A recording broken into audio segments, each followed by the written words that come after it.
Então se verá o Filho do Homem vindo sobre as nuvens com poder e glória. Então se verá o Filho do Homem vindo sobre as nuvens com poder e glória. Porque assim como o relâmpago que sai do Oriente se mostra no Ocidente, e assim há de ser a vinda do Filho do Homem. Porque assim como o relâmpago que sai do Oriente se mostra no Ocidente, e assim há de ser a vinda do Filho do Homem. Então se verá o Filho do Homem vindo sobre as nuvens com poder e glória. Então se verá o Filho do Homem vindo sobre as nuvens com poder e glória. Porque assim como o relâmpago que sai do Oriente se mostra no Ocidente, assim há de ser a vinda do Filho do Homem.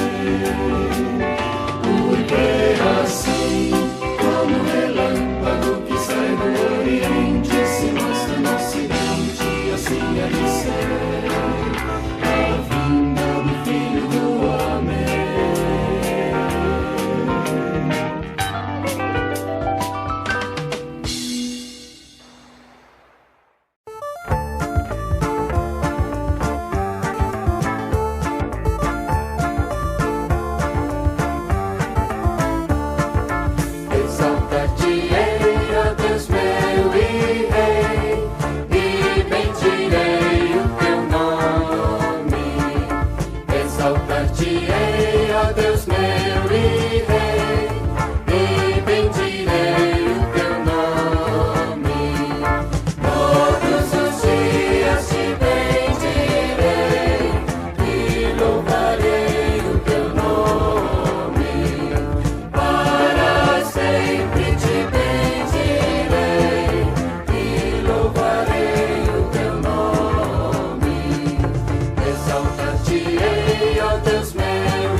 Boa noite aos irmãos. Nós queremos dar início à pregação da palavra de Deus e imensamente nós devemos sempre ser gratos ao Senhor por aquilo que Ele faz em nossas vidas.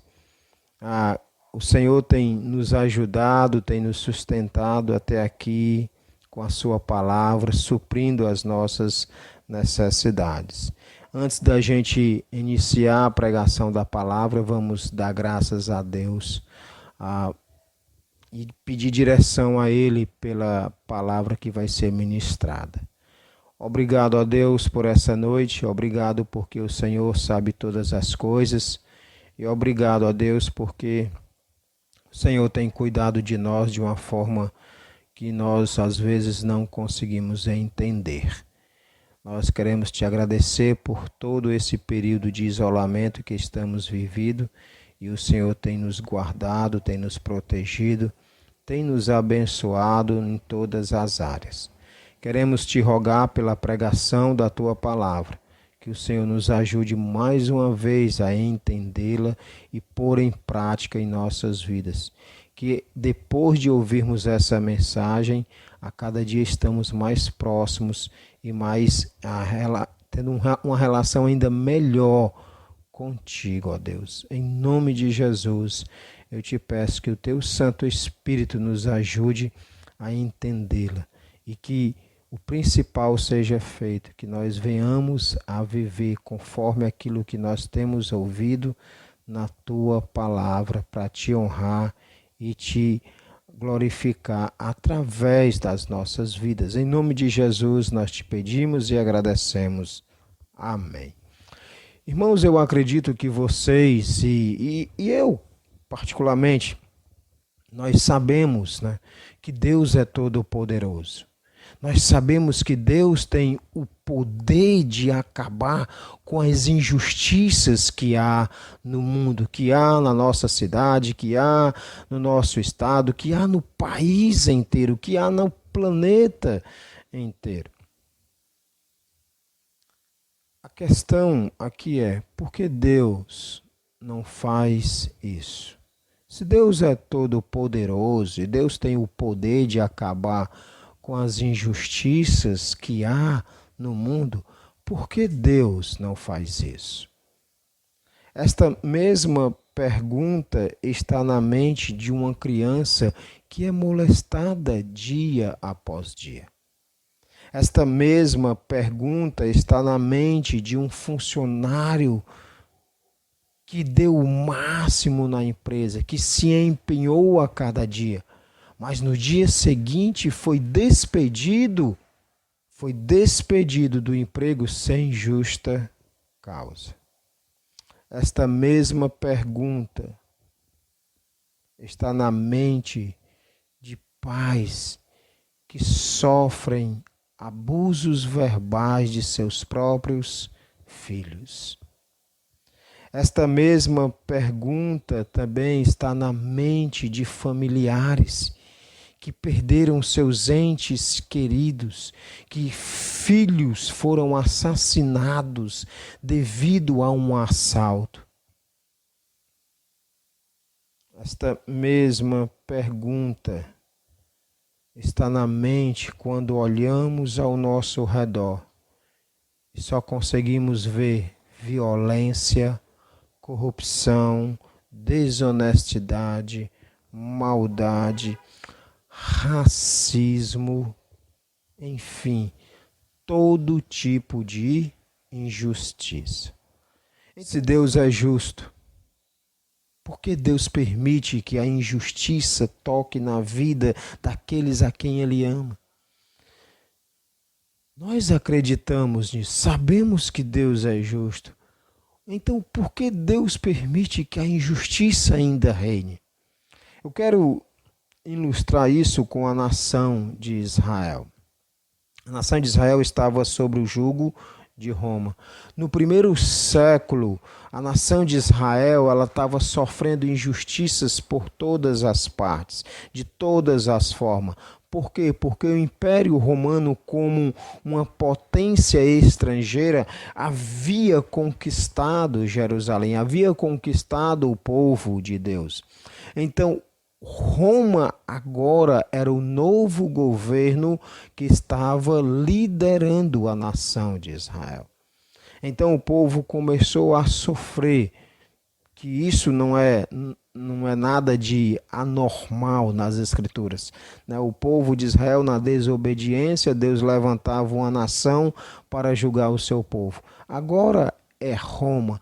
Para você ter uma ideia, os romanos, eles cobravam impostos altíssimos do povo de Deus. E a razão de cobrar esses impostos era com a finalidade de custear as suas guerras, os seus ataques contra outras nações ou contra outros povos. Também o povo romano confiscou o melhor da terra, o melhor de tudo que havia em Israel.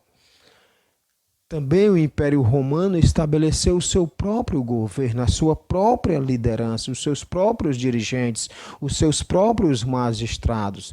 Então o povo estava à mercê da nação de Roma.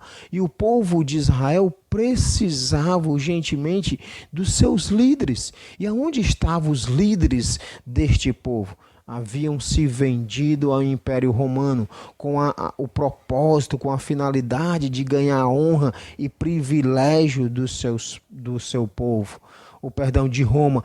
Perceba que é como se os líderes religiosos tivessem feito um pacto com o Império Romano, dizendo: olha, nós vamos te servir, mas vocês nos dão uma honra e nos dão privilégios, nos dão os melhores lugares, nos dê mordomia por isso. E então, em troca disso, Roma queria que esses líderes religiosos trouxessem o povo para si. A esperança da nação de Israel se encontrava no prometido Messias. Então, você sabe que Israel está sob julgo de Roma. Israel está sofrendo mais uma vez as injustiças, porque agora ela está na mão de um novo governo, um governo totalmente pagão. Então, a esperança de Israel não está nos líderes. A esperança de Israel agora se encontra no prometido Messias.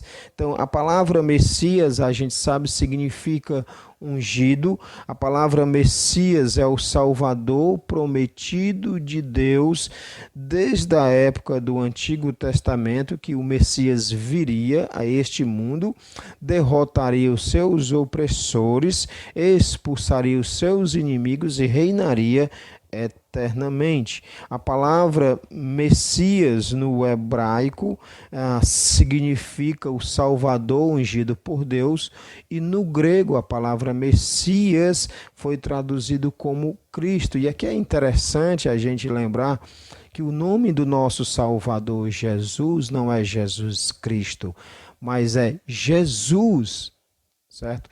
Ele era chamado de Jesus o Cristo, o Messias. Então, por chamar tanto Jesus o Cristo, ficou Jesus Cristo. Porque a palavra Messias no Novo Testamento é traduzido como o Cristo. Então, nosso Senhor Jesus aparece nessa época.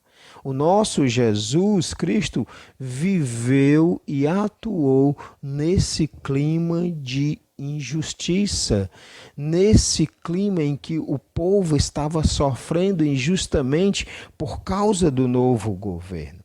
À medida que o povo ouvia as notícias de Cristo, que Cristo estava curando, que Cristo estava operando grandes milagres, que o seu poder estava sendo manifestado, cada vez que o povo ouvia essas notícias, mais o povo colocava em seu coração de que Jesus talvez fosse o Messias.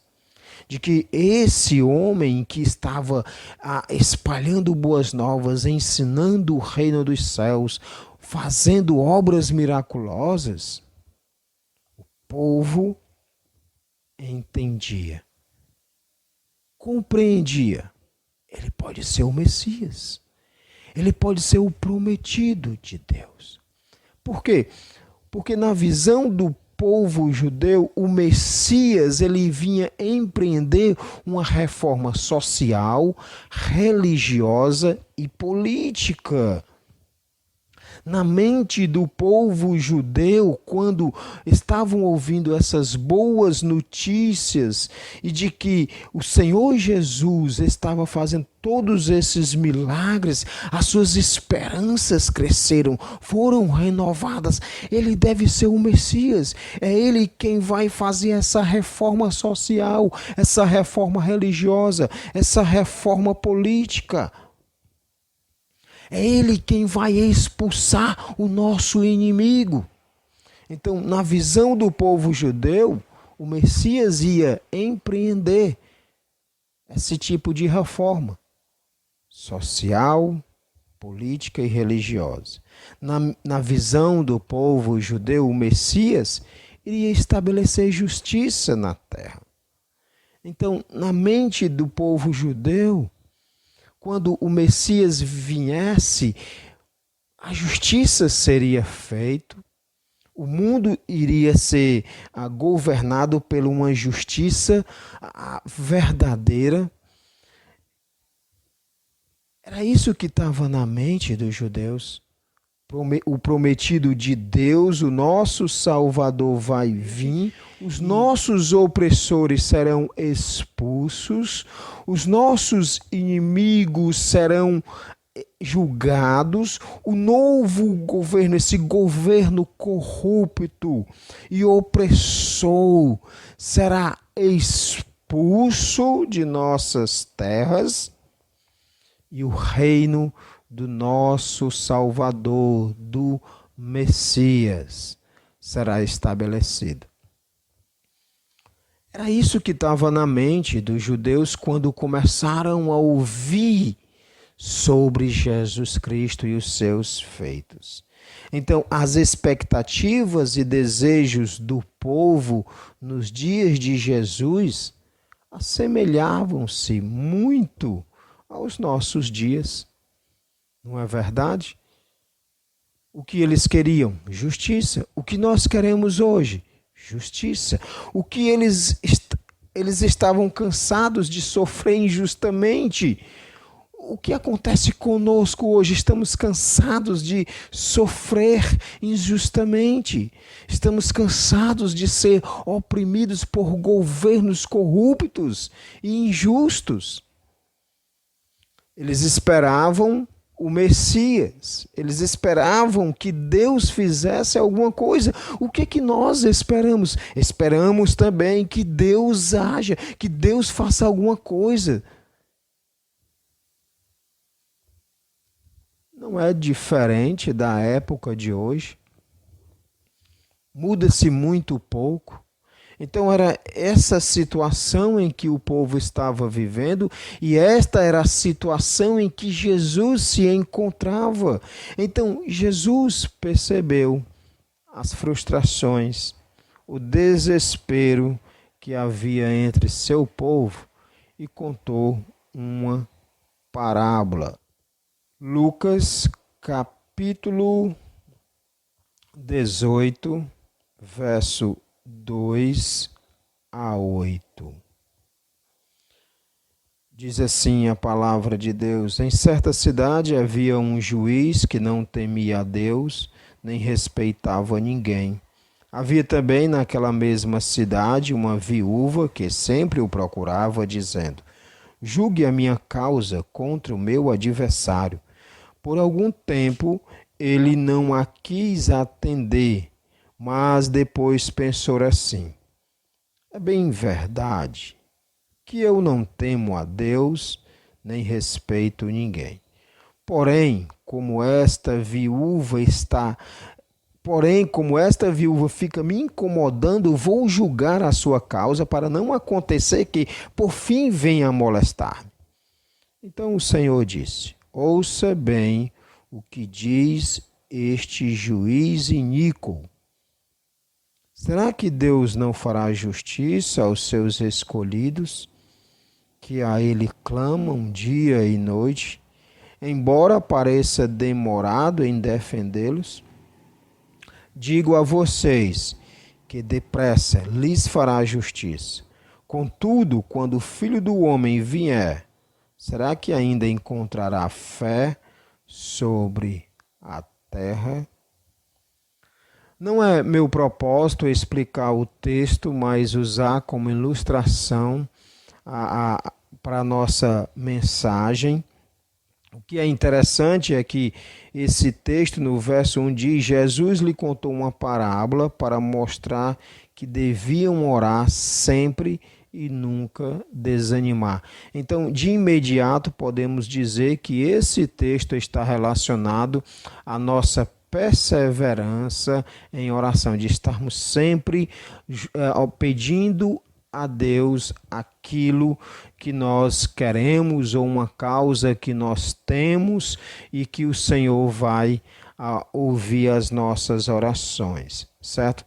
Então, essa que Jesus faz aqui é nos apresentar uma triste situação nessa parábola. Um juiz que não se importava com ninguém, um juiz injusto, um juiz mau, certo? E uma viúva que só tinha alguns direitos, se é que de fato essa viúva possuía esses direitos.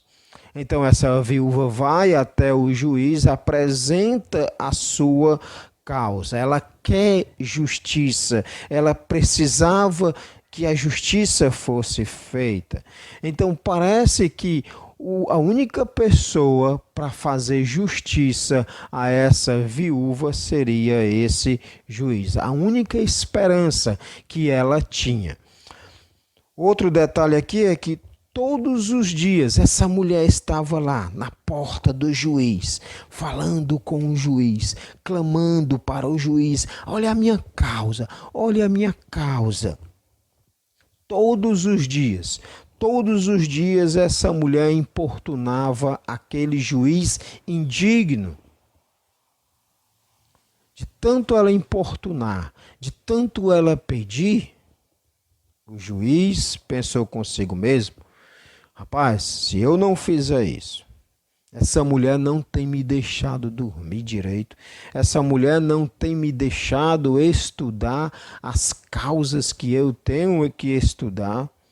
Se eu não fizer alguma coisa, essa mulher vai me deixar louco, essa mulher vai me tirar, já tem me tirado do sério, ela vai me deixar com a mente angustiada. E mais, se eu não ouvir essa mulher, a minha reputação de um juiz que não respeita ninguém, que não teme a ninguém, vai cair por terra. E o que o juiz faz? O juiz concordou em dar àquela mulher uma audiência. O juiz a recebeu e julgou a sua causa. Então, é isso que está acontecendo nesse texto. Porém, eu quero destacar algo que é importante aqui. Algo que muitas vezes nós lemos no texto e não percebemos. Concordo sim com o primeiro versículo que Jesus contou a parábola para nos mostrar o nosso dever de orar sempre, de perseverar em oração, não desanimarmos, ou seja, se temos uma causa que tem que ser resolvida neste mundo, nós devemos entregar ao Senhor e orar diariamente por esta causa. Concordo sim com isso. A parábola está dizendo. Todavia, eu quero que você preste bem atenção nisso. Uma leitura superficial que fizermos nesse texto, nós podemos pensar assim: Se importunarmos a Deus durante bastante tempo, Ele nos fará injustiça. Não dá essa ideia? Você vai concordar comigo? Porque não é isso que essa mulher está fazendo, importunando o juiz injusto, só que esse juiz injusto não é Deus. Então, a ideia que nos dá é essa: se importunarmos a Deus com as nossas orações, todos os dias, todas as horas, todos os momentos, Ele vai nos ouvir, Ele vai fazer justiça. Mas não é isso que o texto está dizendo. Não é isso que Jesus está ensinando. Perceba nos últimos versos, certo? Perceba nos versos 7, versos 6 e 7. Olha o que Jesus diz. Então o Senhor disse: ouçam bem o que diz este juiz iníquo, injusto. Será que Deus não fará justiça aos seus escolhidos, que a Ele clamam dia e noite, embora pareça demorado em defendê-los? O que Jesus está fazendo aqui? Jesus está fazendo uma comparação. O juiz injusto com o Deus justo. O que Jesus está nos ensinando é isto aqui. Se até um juiz injusto, iníquo, pôde convencer-se a fazer justiça a uma viúva com quem ele não tinha nenhum relacionamento de amizade, quanto mais nosso Deus justo, em que podemos confiar, Ele fará justiça aos seus eleitos. É isso que Jesus quer nos mostrar no finalzinho da parábola. A ideia aqui, certo? Sim, devemos orar, mas a ideia aqui não é que se eu estiver orando todos os dias, todas as noites, todos os momentos da minha vida, Deus vai fazer justiça. Essa não é a ideia. A ideia é que, assim como um juiz injusto, mau, que não temia ninguém, ouviu a causa de uma mulher que não tinha uma relação qualquer com essa mulher, nem sequer conhecia essa mulher, imagine o nosso Deus, o qual nós temos relação com Ele, o qual Ele conhece as nossas necessidades, o qual Ele sabe o que nós precisamos e que Ele sabe que estamos sofrendo, passando por situações difíceis. Ele vai ouvir as nossas orações. Ele vai ouvir os nossos pedidos. E mais, Jesus Cristo ele vai assegurar de que os seus ouvintes de fato tenham entendido a mensagem. Essa mensagem, que mensagem? Deus ouve as nossas orações. Deus vai fazer justiça aos seus eleitos. Deus vai fazer justiça para com aqueles que Ele ama. Verso 8. Digo a vocês que depressa lhes fará justiça. Em outras palavras, Jesus está dizendo: eu digo a vocês, Deus tomará providências para que vocês tenham justiça e depressa. Entende? A ideia aqui de todo esse texto é que Deus fará justiça aos eleitos. Irmãos, Deus vai fazer justiça a nós, ao seu povo. Todo aquele que expressa a sua fé em Cristo, Deus fará justiça.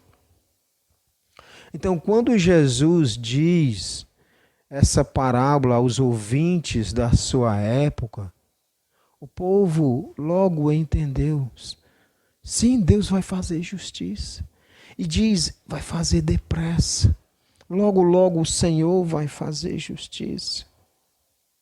Então, em um certo sentido, essa parábola confortou, consolou o coração daqueles ouvintes que estavam sendo oprimidos pelo Império Romano. Mas ainda havia algo na mente deles, ainda havia uma pergunta que estava ali na ponta da língua daqueles ouvintes e que também ainda está em nossas mentes e que ainda esta pergunta não foi respondida. Quando? Quando, ó Deus, é que o Senhor vai fazer justiça a nós? Quando, ó Deus, em que os injustos, os opressores, os violentos, os corruptos serão punidos?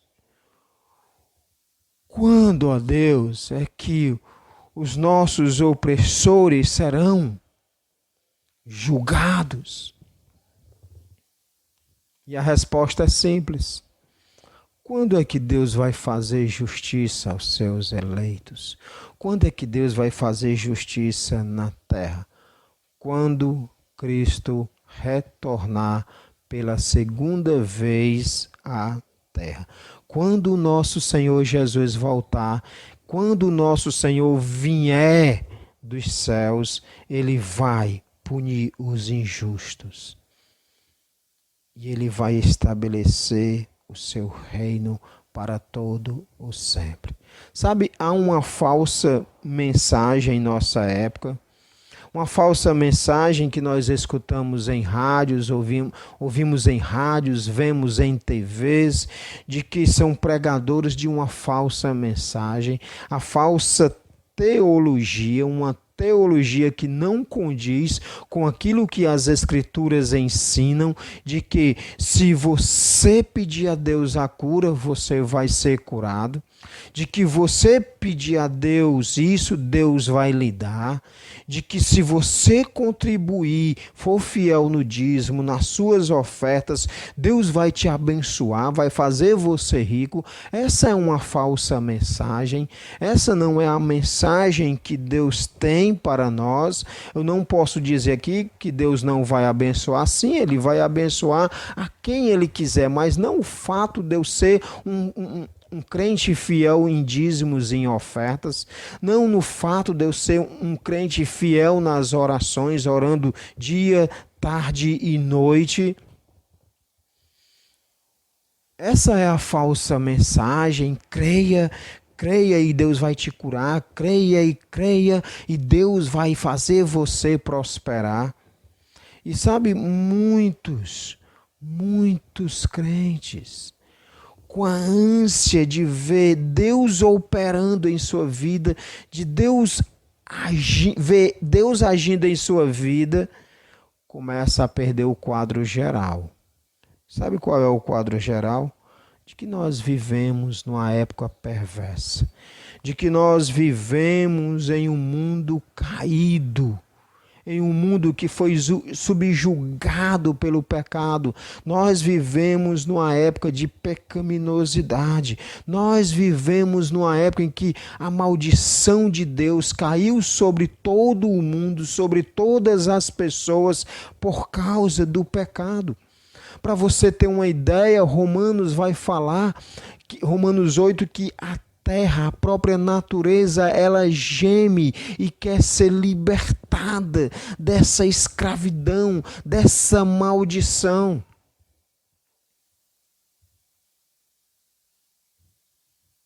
E a única solução para que todos esses problemas sejam solucionados é o retorno de Cristo. É quando o nosso Senhor Jesus voltar. Aí sim, quando Ele voltar, os injustos serão punidos. Quando nosso Mestre, Senhor Jesus Cristo, retornar a essa terra, os injustos serão punidos. Apocalipse, capítulo 20, verso 11 a 13. Vi um grande trono branco e aquele que estava sentado nele. A terra e o céu fugiram da presença dele e não se achou lugar para eles. Vi também os mortos, os grandes, os pequenos, que estavam em pé diante do trono. Então foram abertos livros. Ainda outro livro, o livro da vida, foi aberto. E os mortos foram julgados segundo as suas obras, conforme o que estava escrito nos livros. O mar entregou os mortos que nele estavam. A morte e o inferno entregaram os mortos que nele havia. E foram julgados um por um, segundo as suas obras. Nós temos aqui um texto muito interessante, que é o julgamento dos ímpios. O julgamento daqueles que não receberam o sacrifício de Jesus Cristo na cruz do Calvário. A expressão tanto grandes quanto pequenos a gente vai entender assim, são os não salvos, certo? Logo no versículo 1 vai dizer, e vi um grande trono branco. Então é o julgamento de Deus sobre os não salvos. E os mortos foram julgados, também essa expressão é interessante, os mortos de todas as épocas, de todos os tempos, estão agora diante do trono branco de Deus, para serem julgados. Como nós já definimos que esses são os não salvos, então como é que estes são os não salvos? Conforme Apocalipse 26, diz assim, bem-aventurado e santo aquele que tem parte na primeira ressurreição. Sobre estes não tem o poder a segunda morte, mas serão sacerdotes de Deus e de Cristo e reinarão com ele 1000 anos. Esses não salvos não fazem parte da primeira ressurreição. A primeira ressurreição são para aqueles que têm Jesus Cristo. A primeira ressurreição são para aqueles que entregaram suas vidas a Cristo e esses reinarão com Cristo 1000 anos. Então, há um reinado de 1000 anos e a ideia, a gente não quer prolongar aqui porque essa não é a nossa ideia, mas nós sabemos que Cristo vai voltar, nós se encontraremos com Ele nos ares, que é o arrebatamento da igreja. Enquanto estivermos com Cristo lá na glória, a terra vai passar 7 anos de grande tribulação e lá nesse tempo, nos céus, nós temos as boldas do Cordeiro, nós teremos o julgamento dos crentes para aqueles que fizeram bom uso daquilo que Deus entregou em suas mãos. Alguns vão receber galardões, outros não, certo? Então, a primeira ressurreição, e aí quando Cristo voltar na segunda etapa da sua volta, certo? Do seu segundo retorno, ele vai vir no Monte das Oliveiras e vai estabelecer o seu reino durante 1000 anos. Satanás será preso durante esse tempo e nós reinaremos com ele. Então, continuando aqui, sabemos que estes são os não salvos, porque os seus nomes não estão escritos no livro da vida. Apocalipse 20:15, como é dito, e aquele que não foi achado escrito no livro da vida foi lançado no lago de fogo.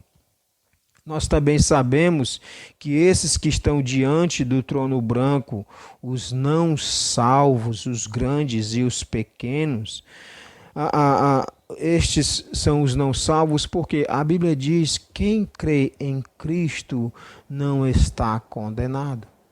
Uma vez que já cremos em Cristo, uma vez que você crê em Cristo, não passará por essa condenação, não será julgado no trono branco, porque quem está em Cristo não é condenado.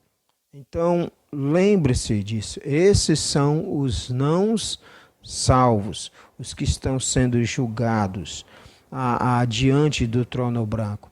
Mas algo interessante também aqui é que esses, os grandes, os pequenos, os injustos serão punidos segundo as suas obras. O texto diz isso em Apocalipse, capítulo 20 e verso 14. E os mortos foram julgados segundo as suas obras. Esses mortos, lembram, são os não salvos, são os injustos, serão julgados segundo as suas obras. O julgamento dos incrédulos tem a finalidade de analisar suas obras. Perceba aí o plural. Para demonstrar que eles pecaram contra a lei de Deus, para demonstrar que eles rejeitaram a luz de Deus, para demonstrar a esses injustos que eles rejeitaram o sacrifício do Filho de Deus. E assim, a sua condenação eterna, ou melhor, a condenação eterna deles será justa.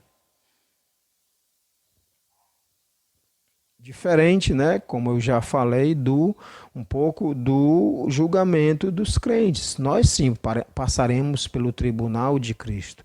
Mas a ideia de passarmos pelo tribunal não é para julgar se somos salvos ou não, mas é na intenção de receber galardão. Porque em 1 Coríntios capítulo 13 diz, se a obra de alguém se queimar, esse sofrerá dano, porém ele mesmo será salvo, como que através do fogo. Ou seja, as obras de alguns crentes serão de palha, serão jogadas no fogo e serão reprovadas, porém ele será salvo, mas será de grande vergonha para ele. O julgamento das obras dos descrentes, por outro lado, resulta em ser lançados ao lago de fogo. As obras dos crentes, para ganhar galardão. As dos descrentes é condenação eterna. Eles já estão condenados porque já rejeitaram a mensagem do nosso Senhor Jesus Cristo. Estes grandes e pequenos, é interessante essa expressão. Como a gente sabe, são os não salvos. Mas grandes e pequenos nos dá a ideia de quê? Rei, mendigo. Rico, pobre. Branco, preto. Aqui não vai importar a classe social. Eles não serão julgados por sua classe social. Eles serão julgados segundo as suas más obras. E aqui eu quero que você observe algo interessante. As pessoas estão tão preocupadas em ter prestígio, honra, poder, status. As pessoas estão tão preocupadas em alcançar um valor supremo neste mundo que acabam perdendo a visão de sua alma. Que acabam perdendo a própria alma. É o que Jesus vai falar. O que adianta o homem ganhar o mundo inteiro e perder a sua alma? O que adianta o homem alcançar mestrado, doutorado? O que adianta o homem escrever livros e livros? O que adianta o homem ser o melhor jogador de futebol do mundo, como é o Messi, na minha opinião, certo? O que adianta o homem construir impérios, empresas e outras empresas, mas perder a sua alma? No final, aquele que teve luxos e luxos na vida, mas aquele que não teve nada será julgado da mesma forma. Diante de Deus, todos são pecadores. Todos serão tratados da mesma forma. Seja rico, seja pobre. Quando é que Deus vai fazer justiça? Quando Ele retornar. Quando Ele voltar. E aqui eu quero tirar algumas lições. Vamos pensar um pouco. Quero chamar a sua atenção. Eu sei que você está aí na sua casa, bem sentado, talvez na sua rede, se balançando, mas não deixe a sua mente fugir. Não deixe. Eu sei que está um pouco prolongado, mas eu quero que você preste atenção. Queremos justiça agora? Sim, queremos. Nós não aguentamos tanta injustiça, nós não aguentamos tanto sofrimento, nós não aguentamos tanta corrupção, nós não aguentamos tanta maldade. Senhor, vem logo, julga, Senhor, logo. Julga a nossa causa. Então nós não queremos que o Senhor retorne, não queremos. Nós queremos que o Senhor julgue logo. Agora, escute bem o que eu vou lhe dizer. Você sabia que nem a morte do Filho de Deus ainda foi vingada? Você sabia que aqueles que crucificaram o Senhor Jesus Cristo ainda não foram julgados? O sacrifício de Cristo foi o crime mais hediondo de toda a história da humanidade. Foi o pior crime de todos os tempos, de todas as épocas. Nenhum crime da história chegou ao que aconteceu com nosso Senhor Jesus Cristo. Embora tenha acontecido há muitos e muito tempo atrás, ainda não foi julgado. Deus decidiu esperar. Esperar pelo quê? Pela volta do seu próprio Filho. Deus decidiu esperar a volta, o retorno de Cristo. Aí sim, quando esse voltar, ele vai julgar aquele que os crucificaram. Você vai ser julgado por Deus, se não se arrepender dos seus pecados. Essa é a lição para nós de que, se Deus determinou que a justiça espere no caso de Cristo, quem somos nós para exigir de Deus que o nosso tenha preeminência, que o nosso tenha precedência, que nossa causa seja julgado primeiro? Se o próprio Deus decidiu, determinou, planejou que espere, que a sua justiça só aconteça quando o Senhor voltar. Por que nós temos que se apressar? Uma outra lição: Deus sabe que sofremos injustamente. Deus sabe que nós passamos por situações de injustiça.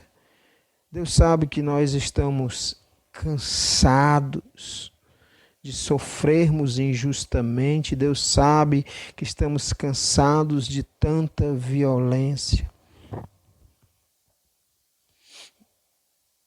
Ele sabe tudo ao nosso respeito, Ele sabe tudo o que acontece neste mundo e Deus está tomando nota. Lembra os livros dos livros? Deus está tomando nota. Deus não nos abandonou.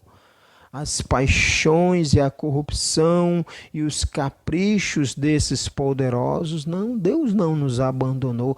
Ele sabe que estamos sofrendo injustamente. Deus, Ele sabe quando os seus filhos são preteridos numa promoção, mas não acontece por causa da fé que tem no Senhor Jesus Cristo.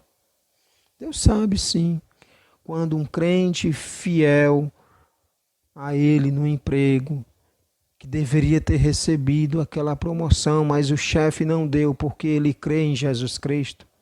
Deus sabe disso. Deus sabe também, minha querida irmã, que no local do trabalho, onde você provavelmente foi rebaixada, ou alguém assumiu o seu posto, porque você se recusou a comprometer a sua moral. se mostrou firme e digna diante daquela opressão, daquela chantagem. Deus viu isso, Deus enxergou isso. Deus também vê você, que foi abandonada pelo marido.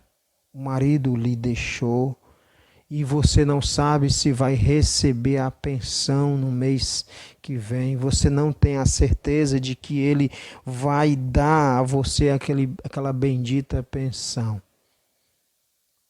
Deus te conhece, Deus sabe o seu sofrimento, Deus não lhe abandonou. Deus sabe também a situação política da qual nós vivemos. Eu sempre tenho dito isso e vou repetir, nenhum crente deve confiar em político nenhum. Nenhum crente deve estar seguindo um político. Nós não fomos chamados para seguir políticos, nós fomos chamados para seguir e servir a Jesus Cristo. Os políticos estão lá porque Deus colocou. O nosso dever é apenas orar por eles e pedir a salvação deles e que eles governem justamente, não para seguir, idolatrando o político, sendo um seguidor de homens. Você não deve nem me seguir, porque se você me seguir, você irá para o inferno. Você deve seguir unicamente o Senhor Jesus Cristo e confiar plenamente nele. Deus sabe a situação caótica de qual nós estamos vivendo. Deus sabe da corrupção que existe em todo o planeta, não é só no Brasil. Deus está a par de tudo. Deus já nomeou um promotor público, um juiz justo, um júri perfeito, que é o Senhor Jesus Cristo. No dia em que ele retornar, ele vai fazer justiça. Deus fará justiça aos seus eleitos. Deus fará justiça quando nosso Senhor Jesus retornar. Gostaria de terminar com esse versículo. A tua justiça é justiça eterna, e a tua lei é a própria verdade. Que Deus nos abençoe, irmãos. Que Deus conforte o nosso coração, conforte as nossas mentes, e que tenhamos a plena convicção. Deus fará justiça aos seus eleitos quando o Senhor Jesus retornar. Quando ele retornar, tudo vai ser julgado, e julgado justamente. E nós estaremos reinando com ele eternamente. É nisso que nós devemos pensar diariamente. Vamos viver injustiças e injustiças enquanto vivermos aqui. Mas nós temos a plena certeza de que o Senhor fará justiça aos seus eleitos. Que Deus vos abençoe, que você tenha uma semana no Senhor abençoada. E sempre use o seu tempo, a sua vida, para glorificar aquele que te regenerou, te deu uma nova vida por meio do sacrifício do nosso Senhor Jesus Cristo. Amém.